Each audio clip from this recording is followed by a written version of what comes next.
చేవెళ్ల ఆసుపత్రిలో చికిత్స పొందుతున్న బస్సు ప్రమాద బాధితులను మంత్రి పొన్నం ప్రభాకర్, ఎంపీ, ఎమ్మెల్యేలు, స్థానిక ప్రజాప్రతినిధులు పరామర్శించారు.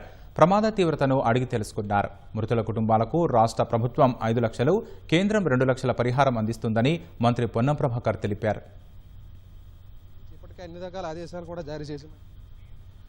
బస్సు ప్రమాదంలో తీవ్ర గాయాల పాలై చేవెళ్ల ప్రభుత్వ, ప్రైవేటు ఆసుపత్రుల్లో చికిత్స పొందుతున్న క్షతగాత్రులను పలువురు ప్రజాప్రతినిధులు పరామర్శించారు. రవాణా శాఖ మంత్రి పొన్నం ప్రభాకర్, స్థానిక ఎంపీ కొండా విశ్వేశ్వరరెడ్డి, మహేశ్వరం ఎమ్మెల్యే సవితా ఇంద్రారెడ్డి సమాచారం అందిన వెంటనే ఆసుపత్రికి చేరుకొని బాధితులకు ధైర్యం చెప్పారు. ప్రభుత్వ చీఫ్ విప్ పట్నం మహేందర్ రెడ్డి, మాజీ MP Ranjith Reddy, Chevella MLA Kale Yadaiah, Tandur MLA Manohar Reddy ఆసుపత్రి వద్దకు చేరుకొని క్షతగాత్రులకు భరోసానిచ్చారు. మరోవైపు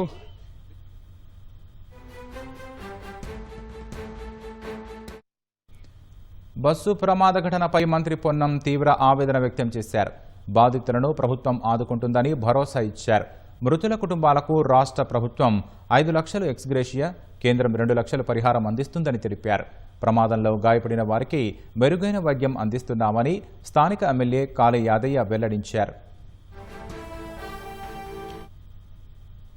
ఈ దుర్ఘటన, ఈ సంఘటన మీద విచారణ కూడా ప్రభుత్వం ఆదేశించింది. దాంతో పాటుగా మృతుల కుటుంబాలకు సంబంధించి ప్రభుత్వం తరఫున 5,000, ఆర్టీసీకి సంబంధించి 2,000, మొత్తం 7 లక్షల రూపాయలు ఇమ్మీడియట్ గా తక్షణంగా గౌరవ ముఖ్యమంత్రి గారు ప్రకటించినారు. చికిత్స కొరకు గాయపడినటువంటి వాళ్ళందరికీ కూడా 2 లక్షల రూపాయల ఆర్థిక సహకారం అందజేయడం జరుగుతుంది. దీని తదుపరి కూడా కొంత ఇంకా పేదలుంటే అక్కడ ఉండేటువంటి పరిస్థితులలో ప్రభుత్వం మాననీయ కోణం నుంచి పరిశీలన చేస్తే తప్ప ఎక్కడ కూడా ఎవరికి ఇబ్బంది కలిగే విధంగా ఉండదు. దీనికి సంబంధించి రాజకీయాలు మాట్లాడేటువంటి సరి అయినటువంటి సమయం కాదు. రోడ్డు లేదా ఇతర తదితర విమర్శలకు సంబంధించినటువంటి వేదిక కాదు ఇది. వాటి మీద తదుపరి మళ్ళీ మాట్లాడదాం. విచారణకు ఆదేశించినాం. మృతుల కుటుంబాలను ఆదుకుంటా ఉన్నాం. క్షతగాత్రులకు సంబంధించినటువంటి సరి అయిన మెరుగైనటువంటి చికిత్స అన్ని రకాలుగా మొత్తం మా ప్రభుత్వ ప్రతినిధులు అందరం కూడా ఇక్కడ ఉన్నాం. మొత్తం ప్రభుత్వం ఉంది. ఇప్పుడే టెలికాన్ఫరెన్స్ చీఫ్ మినిస్టర్ గారు, చీఫ్ సెక్రటరీ గారు, గౌరవ ఈ జిల్లా ఇన్ఛార్జి మంత్రి శ్రీధర్ బాబు గారు, మా ఆర్టీసీ ఎండీ, సిపి గారు, కలెక్టర్ గారు, అందరు ఉన్నతాధికారులంతా కూడా ఇప్పటిదాకా టెలికాన్ఫరెన్స్ చేయడం జరిగింది. తక్షణమే అన్ని రకాల చర్యలు తీసుకోవాలని అన్ని డిపార్ట్మెంట్లకు సంబంధించిన అధికారులకు ఆదేశాలు ప్రభుత్వం ఇచ్చింది. చనిపోయిన కుటుంబాలకు సంబంధించి లేదా వాళ్ళ కుటుంబ సభ్యులను ఓదార్చేటువంటి సమయం లోపల వారిని ఆదుకోవడానికి, వారి అంత్యక్రియలకు సంబంధించిన విషయం లోపల కూడా ఒక్కొక్క డెడ్ బాడీ కుటుంబానికి సంబంధించి ఒక అధికారిని ఇచ్చి తక్షణంగా వాళ్ళ వెంట ఉండి అన్ని ప్రభుత్వ పరంగా ఎటువంటి ఇబ్బంది లేకుండా ఉండేటువంటి కార్యక్రమాలు చేపడతారు. నిజంగా కూడా ఇటువంటి సంఘటన దురదృష్టకరం. ఎవరు ప్రభుత్వంలో ఉన్నారనేటువంటి అంశం కాదు. ఇది రాజకీయాలకు సరైన సమయం కాదని చెప్తారు. ఎవరైనా రాజకీయాలు మాట్లాడితే వాళ్ళ విజ్ఞతకి వదిలేస్తాను. ఇది రాజకీయాలకు వేదిక కాదు. ప్రభుత్వం తరఫున we are responding in a proper way. But ఇది నెగ్లిజెన్సీ, ఒక ఇన్సిడెంట్, ఒక యాక్సిడెంట్ గా మారినప్పుడు తప్పకుండా దాన్ని విచారణ చేసి అన్ని రకాల చర్యలు తీసుకుంటాను. నమస్కారం. రోడ్డు కంజెషన్ ఉన్నమాట వాస్తవం. బీజేపూర్ హైవే రోడ్డు అప్పటి నుంచి మన్నెగూడ వరకు ఉన్నటువంటి రోడ్డు 46 కిలోమీటర్లు. తీవ్రంగా రోడ్డు ఎప్పటికీ రష్గా ఉంటుంది. కాబట్టి దానికి రోడ్డు శాంక్షన్ అయ్యి కూడా 5 ఏళ్ళు అయిపోయింది, 5-6 సంవత్సరాలు అవుతుంది.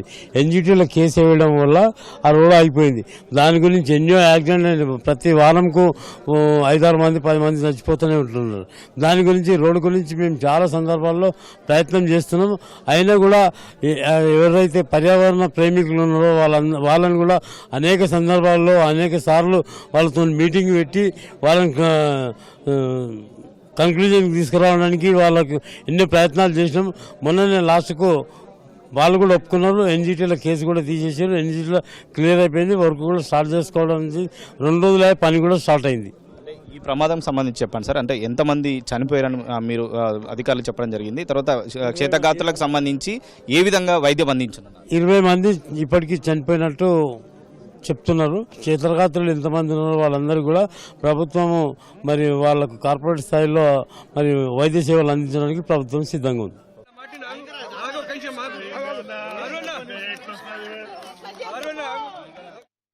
బస్సు ప్రమాద బాధితులను స్థానిక ఎంపీ కొండా విశ్వేశ్వరరెడ్డి పరామర్శించి ధైర్యం చెప్పారు.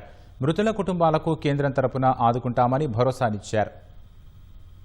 లోపట పోయి శవాలు చూసి వస్తే నాకు నేను అనుకుంటా వారం నిద్ర కూడా పట్టదు. పసి పాప, మహిళలు ఎంతోమంది, అది చూస్తే అయితే ఘోరంగా ఉండే. ఇక్కడ వాళ్ళు ఎంతోమంది బాధల్లో, కొంతమంది షాక్లు ఉన్నారు, కొంతమంది ఏడుస్తూ ఉన్నారు. ఎవరు కూడా ఓదార్చలేరు ఇటువంటి పరిస్థితిలో. ఇది ముఖ్యంగా చాలా మంది తాండూరు ప్రజలు, కొంతమంది వికారాబాద్ ప్రజలు. డ్రైవర్ వెనుక మహిళలు ఎక్కువ కూర్చున్నారు, అందుకే మహిళలు ఎక్కువ మంది చనిపోయింది ఈరోజు. దీని వెనుక ఎంతో మంది పాత్ర ఉన్నది. ఆ ఇద్దరు డ్రైవర్లే కాక మన కంకర్ లారీ డ్రైవర్దే తప్పని అంటారు, కానీ అది పోలీసు వాళ్ళే నిర్ణయం చేసుకోవాలి. కానీ నిర్లక్ష్యం. మన హైదరాబాద్ నుంచి వికారాబాద్ వరకు ఇది ఒకటే ఒక రోడ్డు, అప్పుడు వెనకటేసిన రోడ్డు, ఒక్క బ్రిడ్జ్ కూడా ఉండదు. ఇప్పుడు కార్లు, పెద్ద పెద్ద కార్లు వచ్చినాయి, ఇంకా ఎక్కువ యాక్సిడెంట్ అవుతున్నాయి.